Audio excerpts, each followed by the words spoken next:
আসসালামু আলাইকুম। আমি এই মুহূর্তে আছি কক্সবাজার রেল স্টেশন। আজকে আমাদের কক্সবাজারের যাত্রা এখানেই সমাপ্তি হচ্ছে। আর এই রেল স্টেশনটা আমার কাছে অন্যান্য রেল স্টেশন থেকে একটু বেশি ভিন্ন মনে হচ্ছে। খুবই সুন্দর এবং মনে হচ্ছে এয়ারপোর্টের মতো।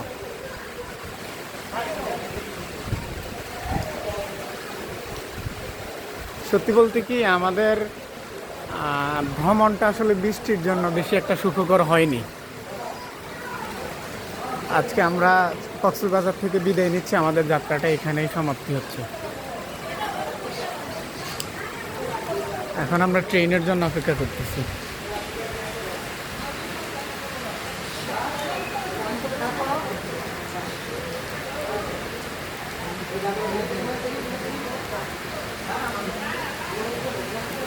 সামনের দিকে অনেক মানুষ অপেক্ষা করতেছে।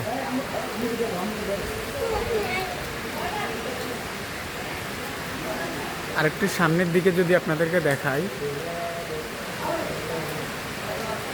বাংলাদেশের অন্যান্য রেল স্টেশন থেকে এটা একটু বেশি ভিন্ন এবং আধুনিক, খুবই সুন্দর। আর ভিতরের পরিবেশটা তো আরও বেশি সুন্দর, মনে হচ্ছে এয়ারপোর্টের ভিতরে আসছি।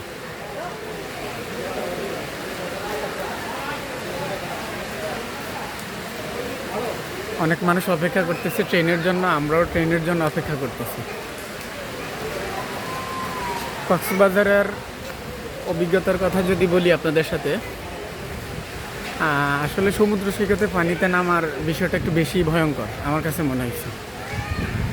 যেমন যখন আমি পানিতে নামলাম, তখন যখন ঢেউ আসে তখন আমার কাছে মনে হয়েছিল যে ঢেউয়ের সাথে পায়ের নিচের বালুগুলোও সরে যাচ্ছে। অনেক সময় আমরা নিউজ এবং সংবাদের মাধ্যমে দেখতে পাই অনেক মানুষ ঢেউয়ের সাথে নিখোঁজ হয়ে যায়। এটা আসলে গতকালকে পানিতে নামার পর উপলব্ধি করতে পারলাম আসলে এটা কতটা ভয়ঙ্কর। যখন ঢেউ আসে তখন মনে হচ্ছে পায়ের নিচের বালুগুলোই সরে যাচ্ছে। এই যে আর কক্সবাজার রেল স্টেশনের ভেতরের অংশ, এটা অনেক মানুষ আসতেছে। আমরা অবশ্য চট্টগ্রাম যাব, চট্টগ্রামগামী ট্রেনের জন্যই অপেক্ষা করতেছি আমরা। তো যেটা বলতে চাচ্ছিলাম, ঢেউয়ের সাথে পায়ের নিচের বালু সরে যায়, আর এটা সত্যিই অনেক ভয়ঙ্কর। পানির কথা কি বলবো, পানি তো মনে হচ্ছিল যেন লবণ মাখানো।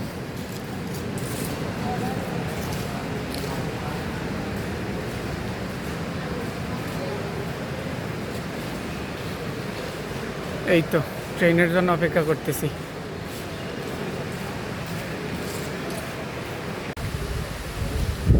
আমার সাথী ভাইয়েরা অপেক্ষা করতেছে ট্রেনের জন্য। আসলে কি বলবো, আসছি এমন একটা সময় ঘোরার জন্য, বৃষ্টিটাই আমাদের ঘোরাটা একেবারে নষ্ট করে দিচ্ছে। না হলে আরও কয়েকদিন থাকার প্ল্যান ছিল। আর আগামী দিনগুলোরও ওয়েদার তেমনটা ভালো না, বৃষ্টি আছে। আর বিশেষ করে আরেকটা কথা যদি আপনাদের সাথে শেয়ার করি, যদি কখনো আপনারা কক্সবাজার আসেন তাহলে শুক্র শনি এই 2 দিন না আসাটাই ভালো। কারণ এই সময় যদি আসেন তাহলে আপনার খরচটা বেড়ে যাবে। কারণ এই সময় হোটেল খরচ একটু বেশি, হোটেল খরচ একটু বেশি টাকা দিয়ে থাকতে হবে। এই যে আমার সাথী ভাইয়েরা অপেক্ষা করতেছে, বৃষ্টিটাই আমাদের ভ্রমণটাকে নষ্ট করে দিয়েছে।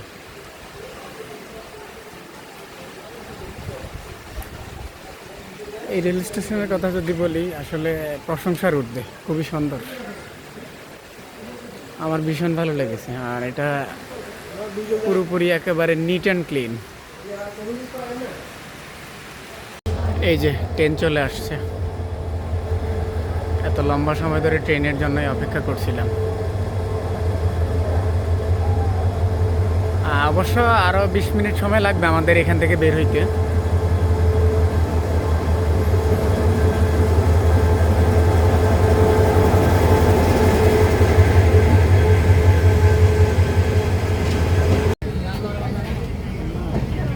বিদায় কক্সবাজার।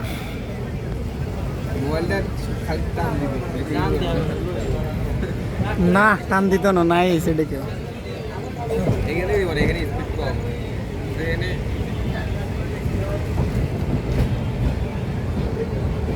কক্সবাজারের জার্নি আমাদের এখানেই সমাপ্ত। দেখুন কি সুন্দর ভিউ। ট্রেনের ভিতর থেকে বাহিরের দৃশ্যগুলো দেখতে খুবই সুন্দর দেখাচ্ছে।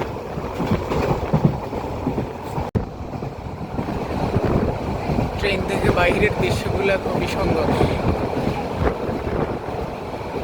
দেখতেই পাচ্ছেন, চোখ জোড়ানো দৃশ্য। আমরা এখন আছি ২০০০ রেল স্টেশনে। জানি না আসলে এখানে কতক্ষণ দাঁড়ায়, মনে হচ্ছে লেট হবে, এখানে সময় লাগতে পারে। এখানে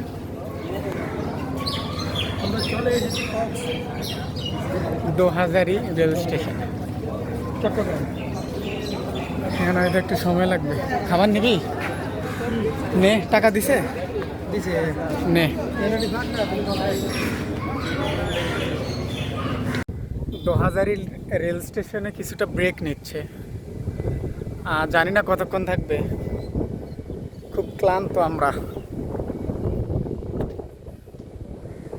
স্টেশন